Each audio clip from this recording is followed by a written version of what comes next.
बच्चों देखिए एक्सरसाइज 3.1 में हमें 3 क्वेश्चंस दे रखे हैं और इन तीनों क्वेश्चंस में हमें क्या कर रखा है, एक एक कंडीशन दे रखी है। उस कंडीशन को पढ़कर हमें क्या करना है, दो इक्वेशंस बनानी है।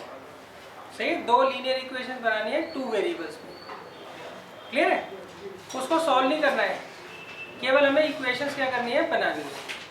अच्छा, और सेकेंड ईयर में क्या है, उसको ग्राफिकली रिप्रेजेंट करना है। ग्राफिकली रिप्रेजेंट करने का मतलब होता है उसे ग्राफ बनाना है उसका। 9th में क्या करते थे, 4th चैप्टर जो था उसमें मैं इक्वेशन दी होती थी, 3 या 4 सॉल्यूशन निकालते थे एक्स वाई के और उसका क्या करते थे, ग्राफ प्लॉट करते थे। सही, तो नेक्स्ट टाइम आप ग्राफ लेके आइएगा तो ग्राफ प्लॉट करना मैं आपको सिखा दूंगा। अभी हम क्या करेंगे, सिर्फ इक्वेशंस बना देंगे, मतलब उसको एल्जेब्रिकली रिप्रेजेंट करेंगे बस। देखिए क्वेश्चन नंबर 1 मैंने लिखा है, Aftab tell his daughter. Aftab क्या करता है, अपनी डॉटर को बताता है 7 years ago, 7 साल पहले। सही, तो इसमें दो लोग हैं, एक आफ्ताब है और एक उसकी डॉटर है।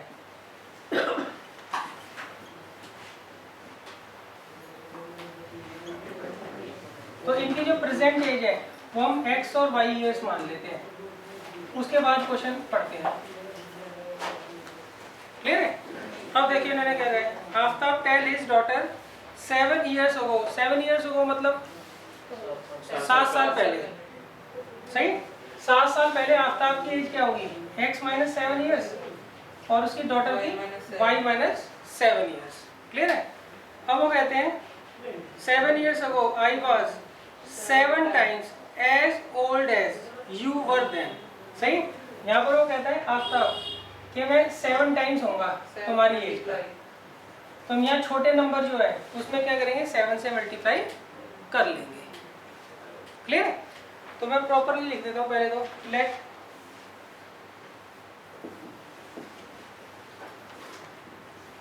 Present age of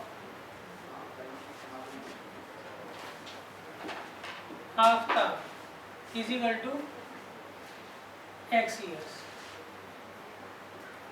and present age of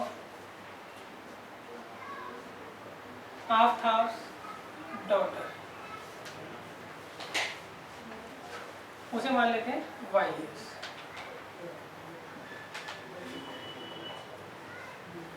अब देखिए कंडीशन 1,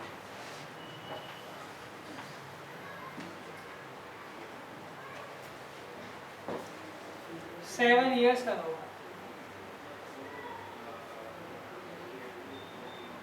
एज ऑफ आफ्ताब वो क्या होगी बच्चों, x माइनस 7 ईयर्स होगी ना।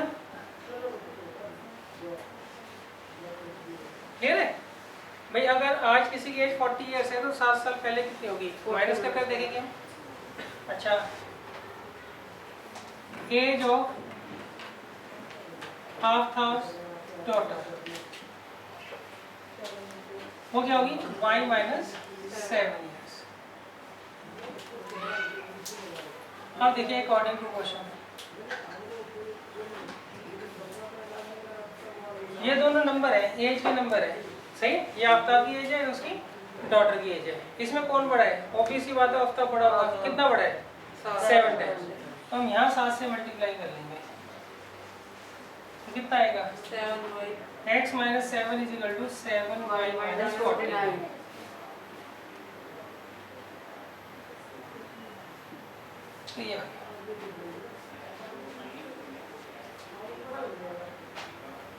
क्या तो क्लियर है बच्चों? अब देखो वो कहते हैं 3 years फ्रॉम नाउ, मतलब अब से 3 साल बाद, I shall be 3 times as old as you will be. सही, 3 साल बाद क्या होगा, 3 साल बाद जो हम एज निकालेंगे वो कैसे निकलेगी बताओ, हाँ x प्लस 3 और y प्लस 3। तो condition 2,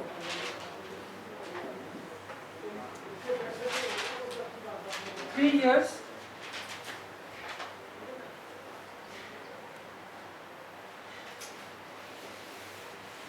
from now,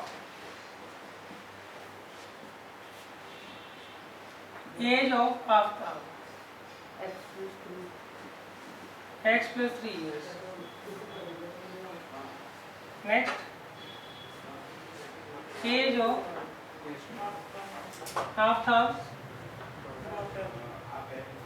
daughter, y plus 3 years. अब देखिए अकॉर्डिंग टू क्वेश्चन, ये तो ऑब्वियसली बात है, आफ्ताब ही बड़ा रहेगा हमेशा, सही? कितना बड़ा है वो देख लो बस। 3 times. अब वो 3 टाइम्स रह गया, पहले 7 टाइम्स था, अब 3 टाइम्स रह गया। इनमें देखिए ये बड़ा है नंबर, तो हम क्या करेंगे, दोनों को बराबर करने के लिए यहाँ 3 से मल्टीप्लाई कर लेंगे।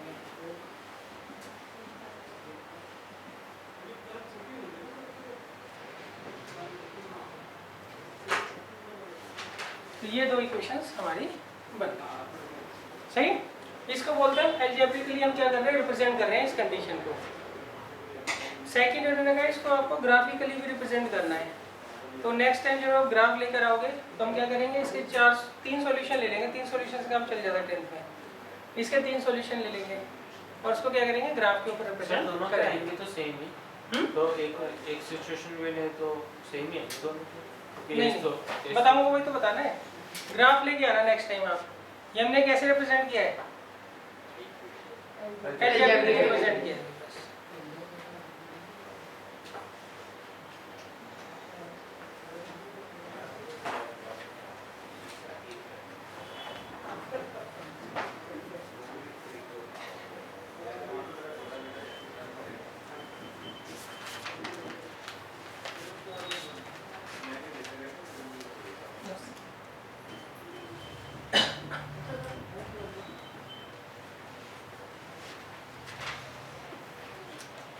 करें आगे?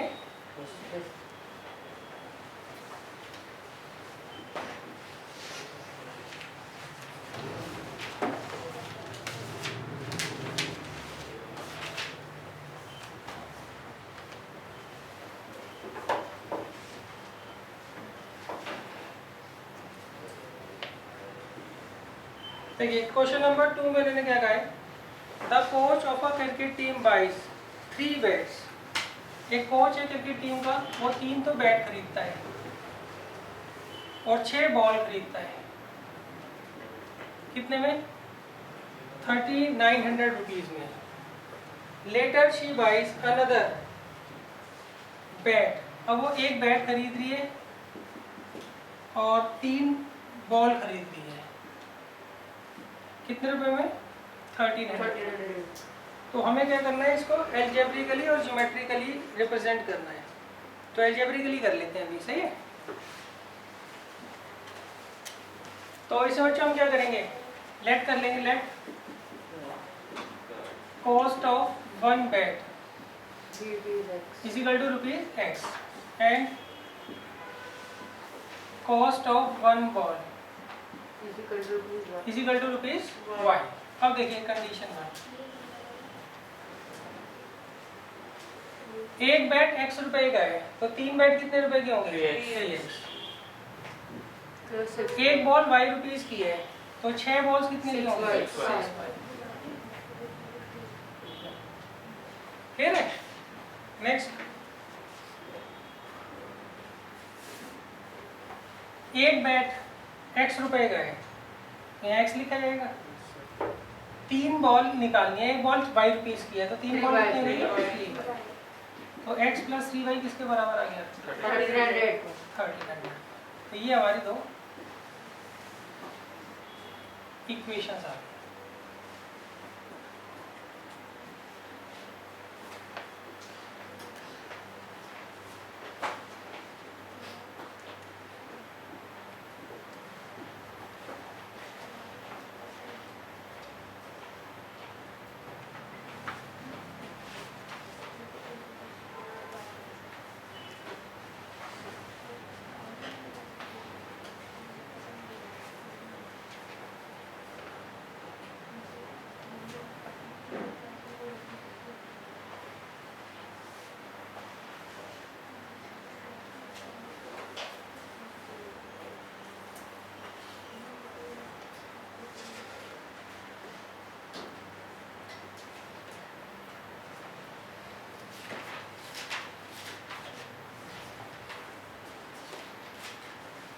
अब देखिए नेक्स्ट है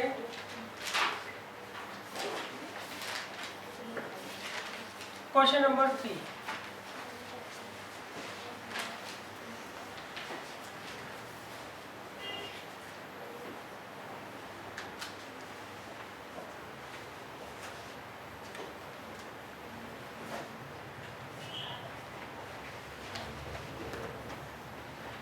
क्वेश्चन नंबर 3 में मैंने कहा है the cost of 2 apples, the cost of 2 kg of apples, 2 kg of apples and 1 kg of grapes.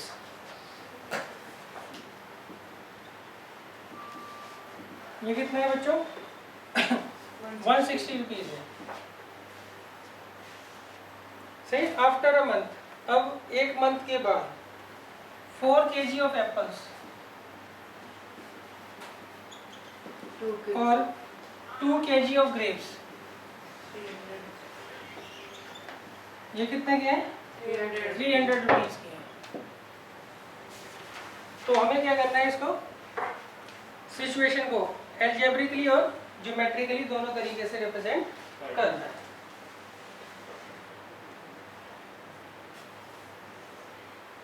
हाँ जी बेटा बताओ, इसकी क्या बनेगी इक्वेशन? मैं 1 kg एप्पल जो है x रुपीज के मान लेता हूँ। हाँ बताओ, उनको बताने दो। हाँ बताओ। हाँ Sir, और cost of 1 kg apples is equal to rupees x and cost of 1 kg grapes is equal to rupees y. आगे। तो सर फर्स्ट इक्वेशन बन जाएगी 2x plus y is equal to 160 और second equation 4x plus 2y is equal to 300. हाँ सही, तो बना लोगे तो यहाँ पर मैं क्या करता हूँ, लेट कर लेता हूँ। Late cost of 1 kg of apples वो तो रुपीज एक्स है and cost of 1 kg of grapes वो रुपीज वाई है। अब देखिए condition 1, 1 kg Apple x rupees का है तो 2 kg कितने के होंगे? 2x। सही। 1 kg ग्रेप्स कितने का है? y। तो 2x प्लस y किसके बराबर है? 160। कंडीशन 2। हाँ 1 kg एप्पल कितने का है? x रुपीज का, तो 4 kg 4x plus 2y. 2y। ये क्लियर है? अच्छा ये ध्यान रखना आप लोग, अगर ये पूरा डिवाइड होता है ना तो डिवाइड कर देते हैं, ये 2 से डिवाइड हो जाएगी दोनों तरफ इक्वेशन, तो आएगा 2x plus y is equal to 150. 1। ये आ गई आपकी सेकंड इक्वेशन।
अच्छा अब देखो एल्जेब्रिकली कैसे एक्सप्रेस करते हैं।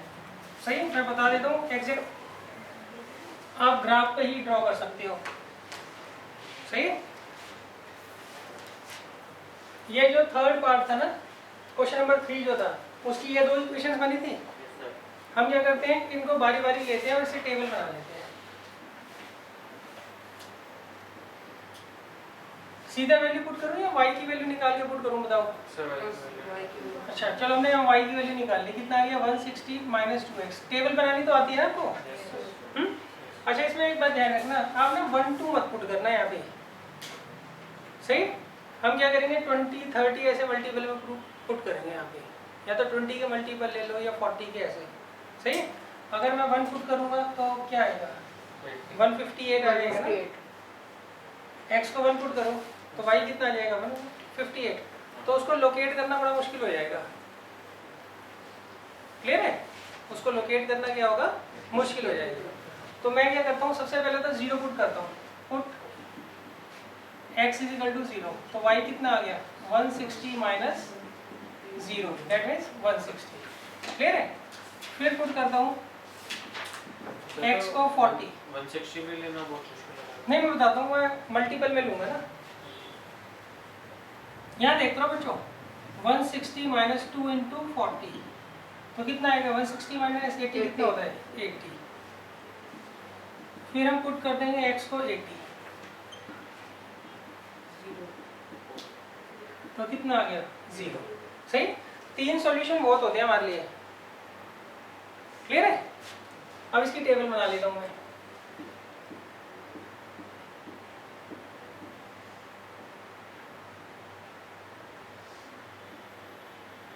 हाँ जी बताओ। सर 0 160 0 पे 160, 48, 40 80 0. 80 ये आगे समझ। अब इसकी बनाते हैं टेबल।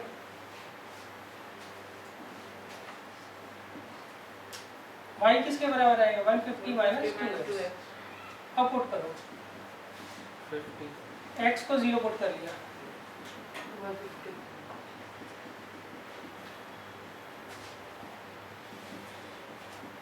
फिर x को ले लो 40, सही। या 20 के मल्टीपल में लेना है, बताओ। आपको जरूरी नहीं है 1 2 3 पुट करना हो, सही। कई बार हमें 10 के मल्टीपल में पुट करना पड़ता है, कई बार हमें 20 के मल्टीपल में भी पुट करना पड़ता है, सही। मैं यहाँ 20 के मल्टीपल में ले लूँ, 40 का बहुत बड़ा हो जाएगा, बताओ। तो 0 पे तो यही रहेगा, 20 पे कितना आएगा बताओ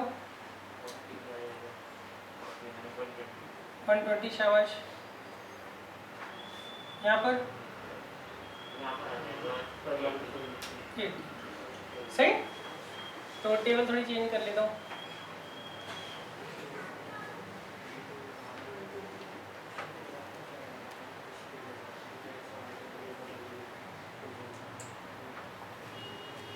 क्लियर है।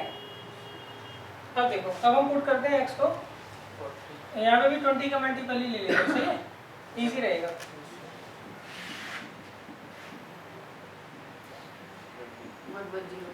110 है ना।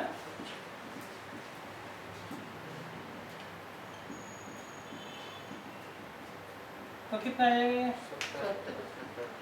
7।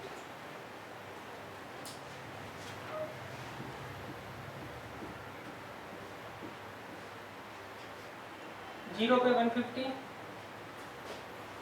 20 पे 110, 40 पे 7। ये तो आ गई बस समझ।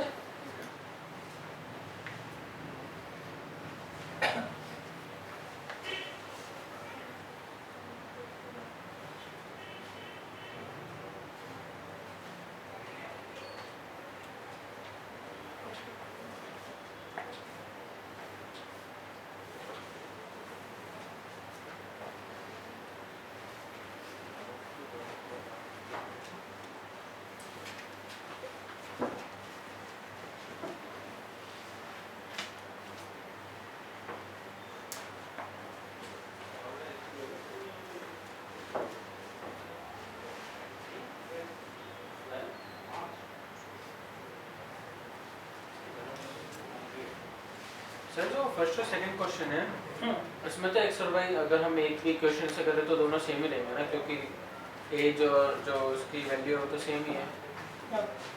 तो जो फर्स्ट और सेकंड क्वेश्चन है सर इसमें तो एज तो सेम ही रहेगी, तो अगर हम एक भी क्वेश्चन से करें तो नहीं ऐसे नहीं बताओ।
अब देखो इसको हम क्या करेंगे, एक ही ग्राफ पर ड्रॉ करेंगे दोनों को।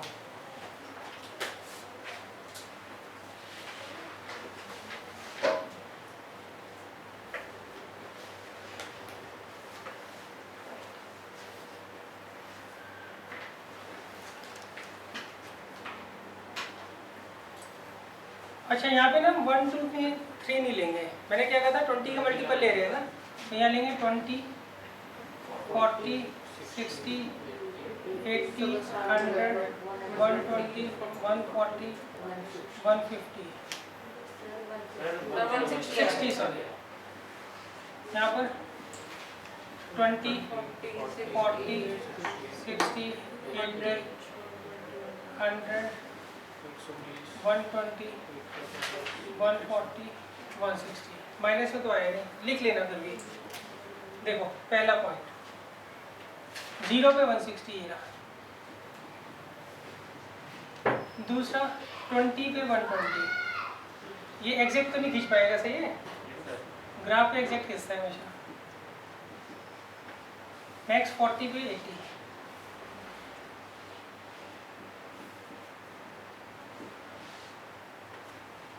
ज़्यादा क्लियर है, तो इसे आप ज्वाइन कर लेना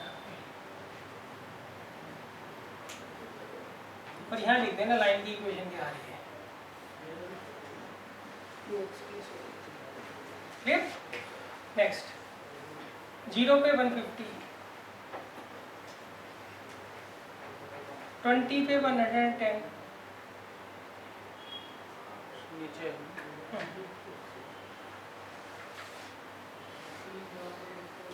और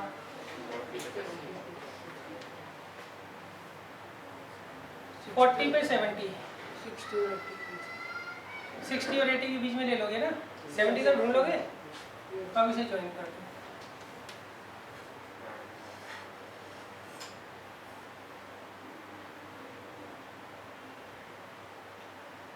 ये एक दूसरे के पैरेलल जाएंगे लाइन्स, तो यहाँ पॉइंट लिख देंगे हम 40 पे 70,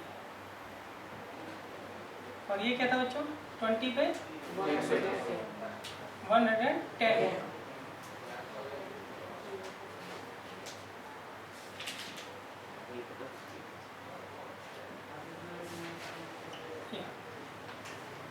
ये हमने रिप्रेजेंट कर दिया, सही। नेक्स्ट टाइम जब आप ग्राफ लाओगे तो एग्जैक्ट कर पाओगे, क्यों ये गैप भी यूनिफॉर्म नहीं है, और जो पॉइंट मैंने लोकेट किए थोड़े बहुत ऊपर नीचे हो सकते हैं, वहाँ पे तो ऐसा होता है ना, ऐसे रेक्टेंगल्स बने होते हैं तो एग्जैक्ट हम प्लॉट कर लेते हैं, इसमें थोड़ा बहुत दिक्कत हो जाती है। क्लियर है, तो इसको हम बोलते हैं ग्राफिकल रिप्रेजेंटेशन, और ये होता है एल्जेब्रिकल रिप्रेजेंटेशन। क्लियर है, तो नेक्स्ट टाइम ग्राफ जरूर लेके आना आप लोग।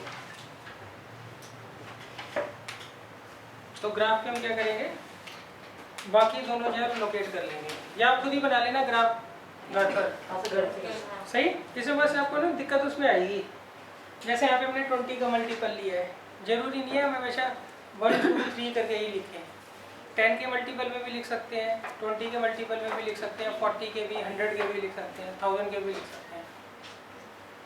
क्लियर है, तो आप ट्राई करना, नहीं तो फिर मैं आपको करा दूंगा।